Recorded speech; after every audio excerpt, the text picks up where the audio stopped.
you. Hello. Thank you. Thank you very much. Thank you. Please have a seat. So hello, everyone. Good morning. I think it's morning. I don't know. Afternoon? I lost track. Anyway, you know, most people believe that success means one thing, getting a 4-year degree. But I teach at a community college outside of Washington, D.C. And while some of my students are working towards their bachelor's degree, probably like some of you, that path just isn't right for all of them.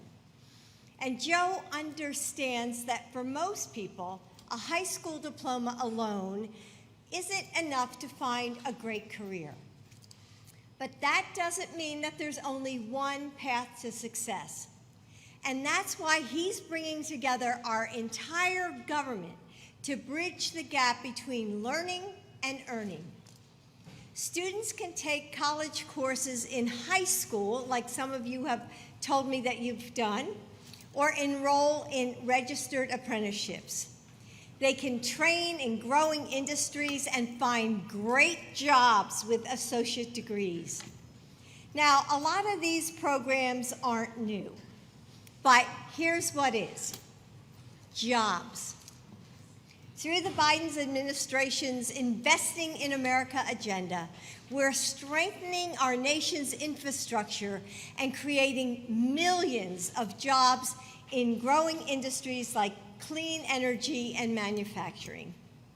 Recently, I met a young man in Texas who, when he finishes his manufacturing apprenticeship next year, will be able to take a job right away with a starting salary of $50,000. Pretty good, right? And then I met a 16-year-old welding student in Seattle who told me he was making $25 an hour thanks to the dual enrollment training he received at his high school.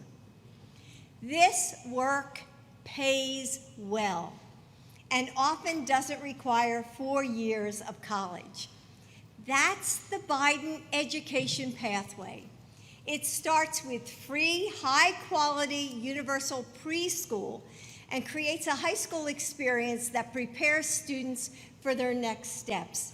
It provides 2 years of affordable community college and opens up avenues if you decide to go to a 4-year college.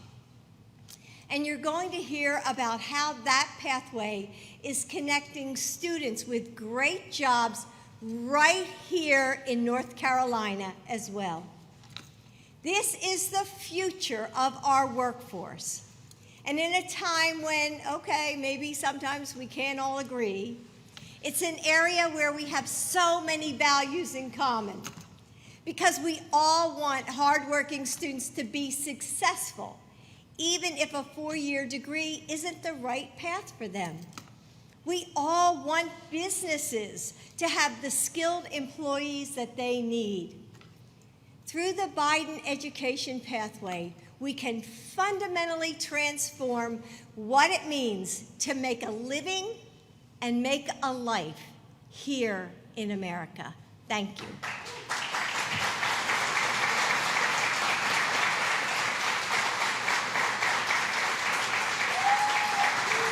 Thank you. And now it is my pleasure to introduce an incredible student and a pre-apprentice here at Nash, and her name is America. America?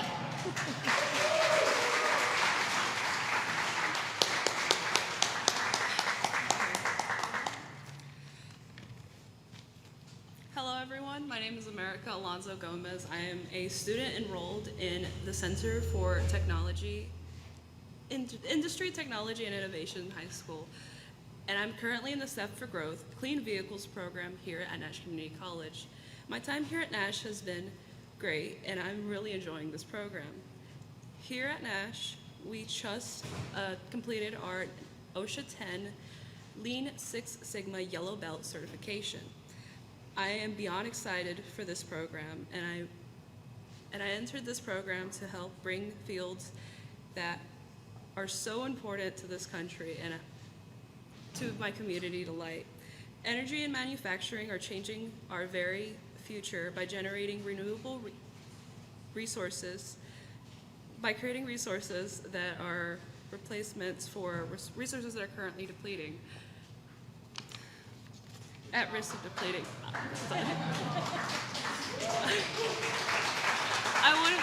I want to make this future a better reality. Abraham Lincoln once said the best way to predict the future is by creating it. And here, I'm working with these others and to make this future the best for everyone here and to be able to make it for everyone. And with that being said, it's my honor and my privilege to be able to introduce the President of the United States, Joe Biden.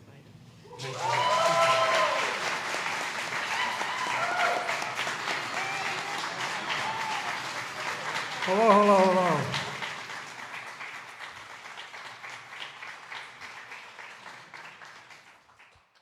Well, thank you all for allowing us to come. Governor, thank you for allowing us to be here. I think we have everyone in the city council here and the county council and Congress. Anyway, North Carolina is a great state. And America, thank you for that introduction. I told America the hardest thing to do, at least for me, when I was her age, was to introduce someone. I think it's, no, I really mean it. Anyway, I won't go into all that. But anyway, folks, I'm Jill Biden's husband. And we brought some friends with us today. Governor Roy Cooper, a terrific partner in creating economic opportunity for the people of North Carolina. Congressman Don Davis. Used to work in tobacco fields, became an officer in the United States Air Force, a minister, a professor with a doctorate, member of the House of Representatives. I don't know what the hell to call him. Doctor, minister, reverend, but he's got it all. He's got it all. And he's got 3 sons with him. We're going to take care of him, all these boys sitting next to him. And Mayor Robertson, thank you for the passport into the city. Appreciate it very much. And I want to thank everyone in Rocky Mountain City Council, Nash County, Edgecombe County, and they're here today because we believe in you, all the students here. We're proud of you, and that's not hyperbole. Great things are ahead of you, and there are a lot of training you're going to be getting. But you know, Jill, my wife, has taught in community college now for some years, and she has her doctorate as a professor there. And she has an expression, she says that, you know, community colleges are the best kept secret in America. And then she goes on to say, and she's right, that any country that out-educates us will out-compete us. Any country that out-educates us will out-compete us. And we're in an incredible competition worldwide, economically, politically, and militarily. And you know, this best-kept secret is not being kept secret much anymore. Just in this community, in the community colleges, in North Carolina, since 2021, private investors have invested $16 billion in community college. Private investors, $16 billion. That doesn't count the billions of dollars we're investing from the federal government and the programs we've had. The point is, these investments were made in good-paying jobs all across North Carolina, not just here. Let's remember where we were just a few years ago. When I took office, the economy was reeling. We were in tough shape. Unemployment was extremely high. And across the country, the pandemic had hit us very hard. Millions were out of work, and I'm not hyperbole. Millions were out of work. But the problems we were facing started a lot earlier than that. For decades before the last administration, Democrat and Republican, the middle class and working class folks, families I come from, were being hollowed out. Too many good-paying manufacturing jobs were moved overseas. Why? Because they're cheaper labor. So we started, instead of sending product overseas, we sent people, our jobs overseas. And they'd send product back to us. And factories closing down all over America. I look at a few guys in the audience who go back a little bit may remember what it does when a community has a factory that's working where you had 1,000, 700, or 2,000 people working, and all of a sudden it closes down. The community loses its heart. It just is absolutely is devastated. What to do? How many people in North Carolina, my home state of Delaware, and around the country, have had to walk up to mom and dad and say, "Mom, I got a good high school education, but I got to leave. There's no jobs. There's nothing here." Well, guess what? It's coming back. It's coming back big time. No, it really is. And so, one of the things that we're talking about here is, what do we do to make us once again the most competitive nation in the world? And we're here today because, as Jill said, we believe in y'all, and that's not hyperbole. We believe in y'all. We're in a position where things ahead of you are, thanks to the training you're going to get and investments we've made, going to be good paying jobs all across, not just here in the East, but all across North Carolina, the entire state. Let's remember who we are. As I said just a few years ago, we were really in trouble. But the problems we're facing today started, as I said, a lot earlier than that. The bottom line of this, I ran for president for a basic reason. I hadn't planned on running again for president. I had run when I was vice president, and then Barack and I spent 8 years together, and then the new administration came in, and in the meantime, things changed in our life and our family. I lost my son. We lost our son in Iraq. Anyway, I hadn't planned on running. But one of the things that did make what I really decided was we stopped paying attention to the neighborhoods I came from.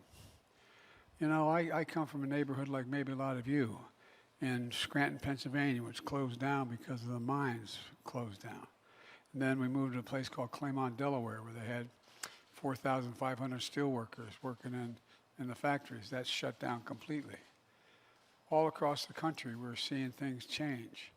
And I came because I thought we could fundamentally change the direction we were going in, to make sure the economy works for everybody, to feel a sense of pride in what we do. You've heard me say it before, but where in the heck is it written? Excuse me.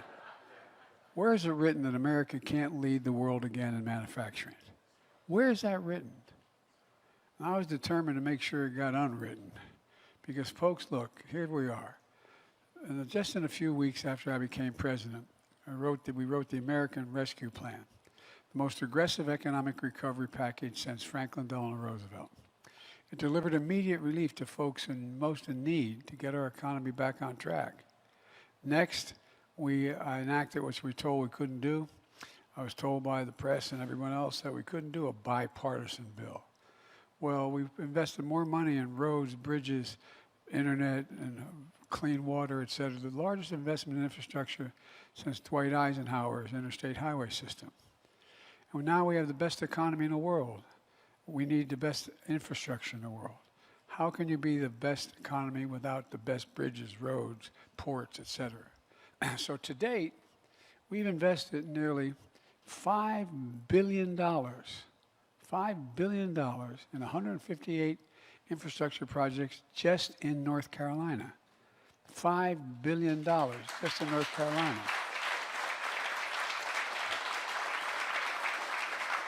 Including roads and bridges and public transit, clean water, high-speed internet. And folks, it's working. After I had this idea, some of the other team didn't like, but they came along, at least the minority of them did, a thing called the CHIPS and Science Act. We used to invest 2% of our gross domestic product in research and development. We got down to 0.7%. China leading the world, not us. So we put together a whole program that related to investing in science, to bring key parts of our supply chain back to the United States, like semiconductors. There's 300 semiconductors that go in an automobile. Well, guess what? When we had a problem with the pandemic in Asia, those places shut down. We had to stop making cars, and the price of used cars went up skyrocketed, and the biggest reason for inflation. Now, chip companies are investing billions of dollars, over $30 billion, including over in Chatham County, where Wolfspeed invested $5 billion in a semiconductor manufacturing plant. It's going to create 1,800 new jobs that pay an average salary of $77,000 a year. These jobs and the jobs they need at the plant, setting up electric vehicle system, operating machinery, running the facility, are exactly the kind of jobs you're being trained for here at this community college. Then we passed, which didn't get much help from the other team, the Inflation Reduction Act, most significant climate legislation ever in the history of not just America, but the whole world. Over $368 billion for energy. And here's what happened. Companies are seizing the opportunity. For example, Toyota is investing $6 billion in a new plant over in Liberty, building lithium batteries for electric and hybrid vehicles, creating 2,100 new jobs, good paying jobs. All told, we've attracted $470 billion, almost a half a trillion dollars in private investment all across the country, including $16 billion right here in North Carolina. Private investment, not the government, private investment. And here are the results. We've created nearly 400,000 jobs in North Carolina. Remember, Gov, when we first started together, we're losing jobs, we're hemorrhaging jobs here. Created 400,000 jobs in North Carolina. And by the way, we've now in 2.5 years created 13.4 million new jobs.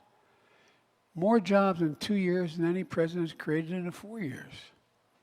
Nearly 800,000 manufacturing jobs. Brand new, 800,000. Manufacturing's back. Want to make sure these jobs that give workers free and fair choice, by the way, to join a union if they wish to do that. And want to make sure the skilled workers are ready to fit these jobs. Look, you can't have advanced manufacturing without a highly trained workforce. They don't go together. That's where you all come in. Here at this college, you're learning every aspect of advanced manufacturing, machining to robotics, so you can do everything from cell phones to rocket ships, literally, not figuratively. Electric systems, so you can build everything from electric vehicle parts to the assembly lines they're carried on. Automated packaging to ship goods quickly and safely all around the world. 95% of the students who study advanced manufacturing at this college get jobs right after graduation. And you know,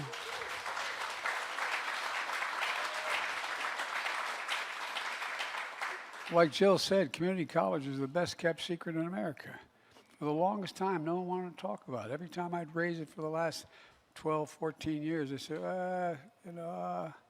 well, here at Nash, you can see why it's important. And now we want to build all that what you're doing here all across America. We've invested $500 million in what we call the Good Jobs Challenge. Now that's the goal, to create good training jobs all across the countries in industries of the future like clean energy.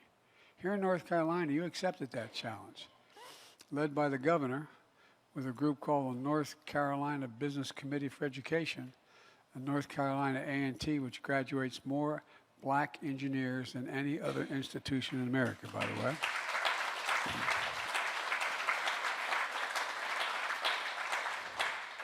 We provided billions of dollars for HBCUs as well, which is another story. But we've created a coalition of community colleges, partners, including the IBEW, more than 40 employers, different employers. These employers committed to hire at least 3,000 trainees to build solar panels, electric batteries, and clean energy technology. And folks, the benefit of that is you're not only getting a good paying job, you're going to be doing something to help save your country. No kidding. Anybody, you know, I have a lot of folks I came to work with when I was president who thinks there's no such thing as global warming. Anybody doubt it? I have literally, as President of the United States, flown over more territory where forests have been burned to the ground, from New Mexico all the way up to Washington State, Montana, that equals the size of the entire state of Maryland. That's how much has been burned to the ground. And we're building more partnerships, like in places like Phoenix, Arizona, Pittsburgh, Pennsylvania. We're investing in America workforce hubs all across America. Look, Jill launched one just a few weeks ago. Folks, I guess what I'm trying to say is, I think that it's important when you have a job that not only your work conditions and your salary and your benefits reflect how you're treated with dignity, but where you really feel like you're doing something that matters. What you're doing is going to matter to people. It's going to matter to your country. If we don't deal with global warming, it's the only existential threat that exists for humanity. All of the data shows if we don't stay between 1.5 degrees Celsius by the year 20, anyway, we're going to be in trouble. Here's the bottom line. A manufacturing and innovation boom is happening all across America, not just in North Carolina. But the support of people like Roy Cooper and Don Davis, with the leadership of community colleges like yours. Back in 1964, President Johnson, Lyndon Baines Johnson, came to Rocky Mountain and spoke. And here's what he said. He said, the time has come for us to see that every American gets a decent break and a fair chance to make good. That's exactly what we're working to achieve. That's what this is about. I'm so sick and tired of my whole career of what they used to call trickle-down economics. If the folks at the top do well, everybody does well. My dad was a hard-working guy, busted his neck. We weren't poor. We lived a middle-class life. 4 kids in a 3-bedroom home with a grandpa living with us. But the point was, it was in a decent, fair neighborhood, and we were just like everybody else. But I never saw any of that economic benefit trickle down to my dad's kitchen table. So I decided, not a joke, and you're going to make me a profit, and that is that we're going to build this economy from the middle out and the bottom up. When that happens, everybody does well. The wealthy still do very well. I'm a capitalist. You can go out and make $1 billion. Have at it, man. Just pay your fair share of taxes. So, look, we made a lot of progress. Now we've got to keep it going. We just have to remember who we are. For God's sake, we're the United States of America. This is not hyperbole. There's never been a thing we've set our mind to as a country. Never been a single major initiative we set our mind as a country, and we've worked together. We haven't accomplished it. Let's not remember who we are. We're the United States of America. So look, let's get together and move this. And I promise you, you're not going to remember who the hell said this to you, but 15 years from now, when this state is even better shape than it is now and continuing to grow, and we're the epicenter of economic growth in the world, you're going to say, I think I heard somebody say that. But it's because of you when it happens. It really is. There's nothing beyond our capacity. There's nothing beyond your capacity. You just have to believe and be given half a chance. I'm so damn proud to be with you all. So thank you very much. And Gov, thank you for what you put together in the state. I think you're the best governor in the country, but thank you.